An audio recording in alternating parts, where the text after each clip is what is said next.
पृथ्वी कैसे बनी? ब्रह्मांड और दुनिया हमेशा से ही इंसानों के लिए रहस्य का विषय रहे हैं।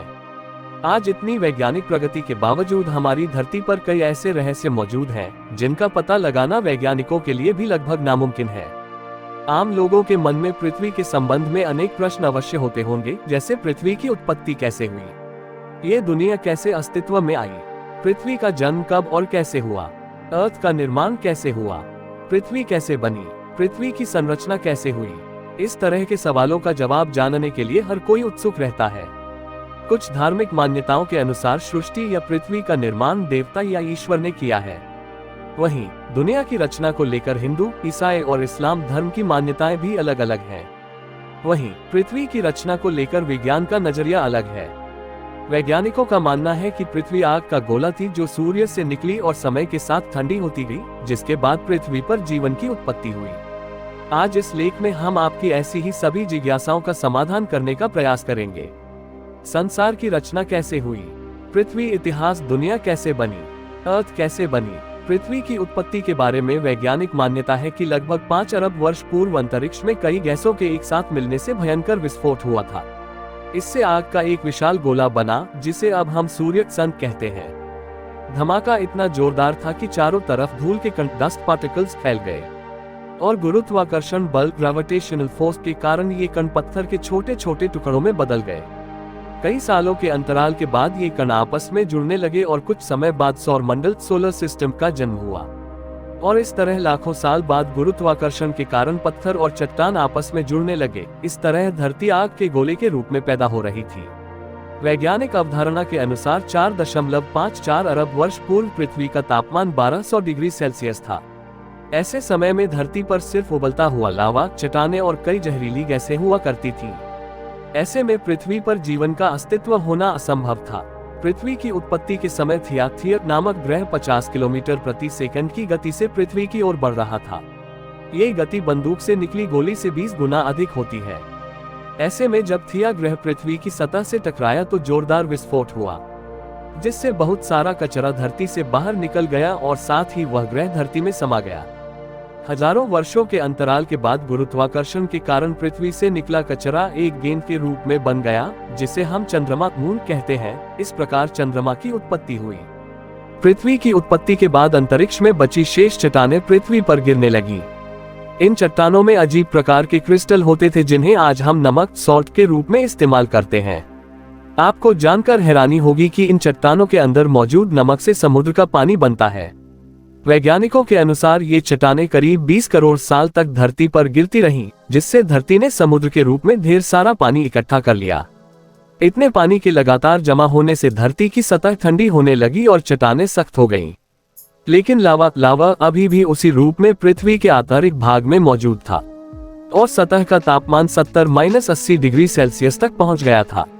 पृथ्वी पर वर्तमान जल लाखों वर्ष पूर्व का है। उस समय चंद्रमा पृथ्वी के बहुत निकट था, जिसके कारण उसके गुरुत्वाकर्षण बल के कारण प्रायः पृथ्वी पर तूफान आते रहते थे। परंतु एक लंबे अंतराल के बाद चंद्रमा और पृथ्वी के बीच दूरी बढ़ने के कारण पृथ्वी पर तूफान शांत होने लगे। पृथ्वी पर जीवन की शुरुआत कैसे हुई, पृथ्वी पर जीवन कैसे आया? धरती पर जीवन की इस यात्रा के दौरान 3.8 अरब साल पहले पानी की उत्पत्ति हुई थी। धरती पर लगातार ज्वालामुखी फट भी रहे थे और साथ ही उल्कापिंडों की बारिश भी हो रही थी।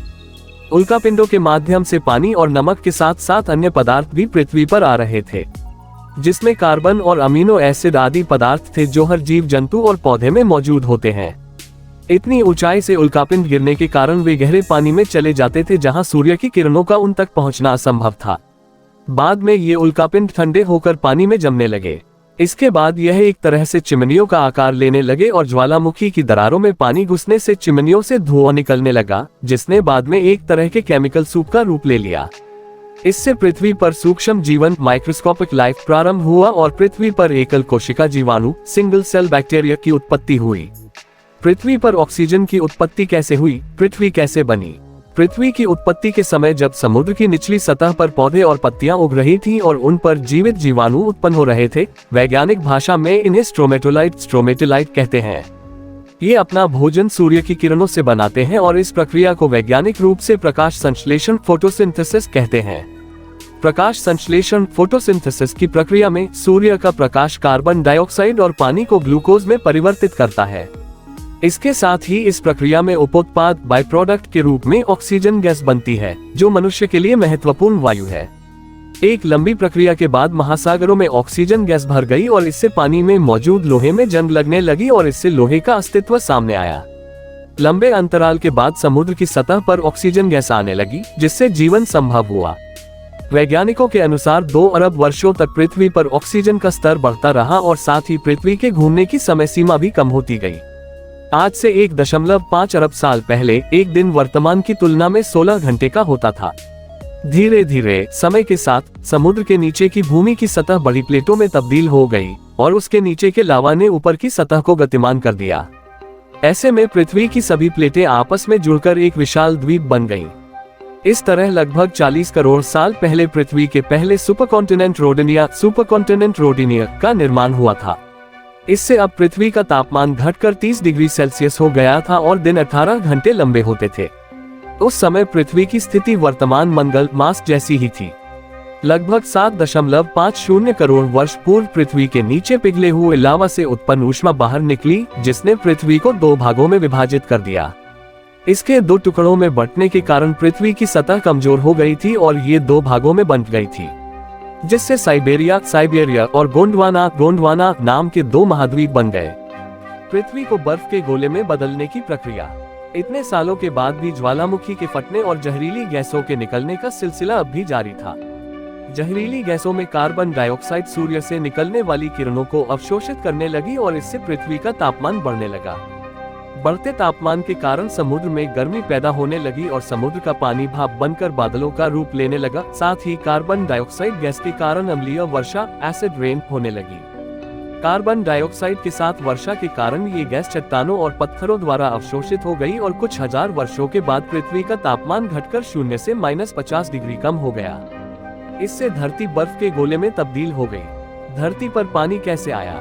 ज्वालामुखी फटने की प्रक्रिया अभी भी चल रही थी, लेकिन बर्फ की अधिकता के कारण ज्वालामुखी से निकलने वाली गर्मी बर्फ को पिघला नहीं पा रही थी और इसके अलावा कोई अन्य स्रोत नहीं था जो जहरीली गैस कार्बन डाइऑक्साइड को अवशोषित कर सके।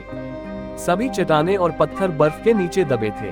कुछ समय बाद कार्बन डाइऑक्साइड गैस के बल ने सूर्य की गर्मी को अवशोषित करना शुरू कर दिया, जिससे बर्फ पिघलने लगी। इसके बाद पृथ्वी पर दिन 22 घंटे के हो गए।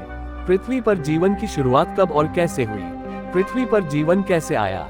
बर्फ के लगातार पिघलने से सूर्य से निकलने वाली हानिकारक पराबैंगनी किरणें सीधे पृथ्वी पर पड़ रही थीं, जिससे एक रासायनिक अभिक्रिया शुरू हो गई और पानी से हाइड्रोजन पेरोक्साइड बनने लगा और उसके टूटने के बाद ऑक्सीजन बनने लगी। जब ऑक्सीजन गैस धरती से 50 किलोमीटर ऊपर उठी तो वहां रासायनिक प्रतिक्रिया शुरू हो गई, जहां ओजोन नाम की एक परत बनी, जिसने सूर्य से आने वाली पराबैंगनी किरणों को सीधे धरती पर आने से रोकने का काम किया। अगले 15 करोड़ सालों तक इस गैस की परत बहुत मोटी होती चली गई और इधर पृथ्वी पर ऑक्सीजन गैस की मात्रा बढ़ने लगी, जिससे पेड़ पौधे अस्तित्व में आए।